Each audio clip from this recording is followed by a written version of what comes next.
નમસ્કાર, આપ જોઈ રહ્યા છો નેશન પ્લસ ન્યૂઝ. હું છું આપની સાથે હેતલ ગોયલ. વલસાડ જિલ્લાના હડતાળ ઉપર ઉતરેલા આરોગ્ય કર્મીઓને જિલ્લા આરોગ્ય અધિકારીએ નોટિસ ફટકારી છે. વલસાડ જિલ્લામાં હડતાળ ઉપર ઉતરેલા આરોગ્ય કર્મીઓને જિલ્લા આરોગ્ય અધિકારીઓએ નોટિસ ફટકારી છે. જેમાં જિલ્લા આરોગ્ય અધિકારીઓએ નોટિસ ફટકારતા કર્મચારીઓમાં ફફડાટ ફેલાઈ જવા પામ્યો છે. હડતાળ ઉપર ઉતરેલા આરોગ્ય કર્મીઓ પૈકી 98 ફિક્સ પગારના કર્મચારીઓ હડતાળ મૂકી નોકરી ઉપર પરત ફર્યા છે. જિલ્લા આરોગ્ય અધિકારીએ નર્સિંગ કેડેટની મદદ લઈને સગર્ભા મહિલાઓ અને 0 થી 5 વર્ષના બાળકોનું રસીકરણ ઝુંબેશ હાથ ધરવામાં આવ્યો છે. આરોગ્ય સેવા લોકોને મળી રહે તે માટે જિલ્લા આરોગ્ય વિભાગ દ્વારા જરૂરી કામગીરી કરવામાં આવી. 17 માર્ચથી આરોગ્ય કર્મચારી હડતાલ ઉપર છે પડતર માંગણીઓ માટે. આમાં 617 જણા હડતાલ પર હતા. આમાંથી 98 જણા હાજર થઈ ગયા છે. હાલ 519 જણા હડતાલ પર છે અને 519 જણાને હડતાલના લીધે આરોગ્યની વ્યવસ્થા માટે 505 જણાને વ્યવસ્થા કરવામાં આવી છે અને જ્યાં જરૂર પડે છે એ જગ્યા ઉપર કામગીરી સોંપવામાં આવી છે.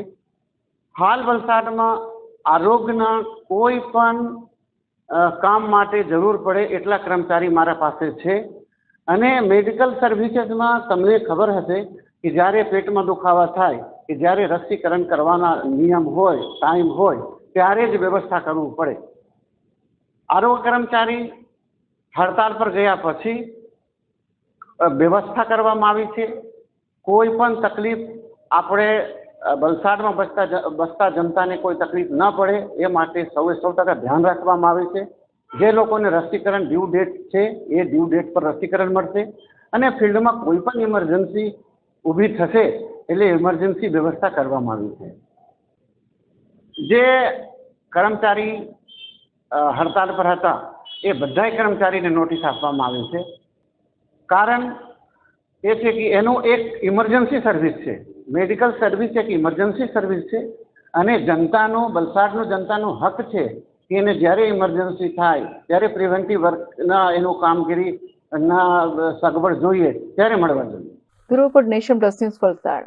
સમાચારોના સતત અપડેટ મેળવવા માટે અમારી નેશન પ્લસ ન્યૂઝની યુટ્યુબ ચેનલને સબસ્ક્રાઇબ કરો, બેલ આઇકન દબાવો અને જોડાયેલા રહો ફેસબુક, ઇન્સ્ટાગ્રામ અને ટ્વિટર પર.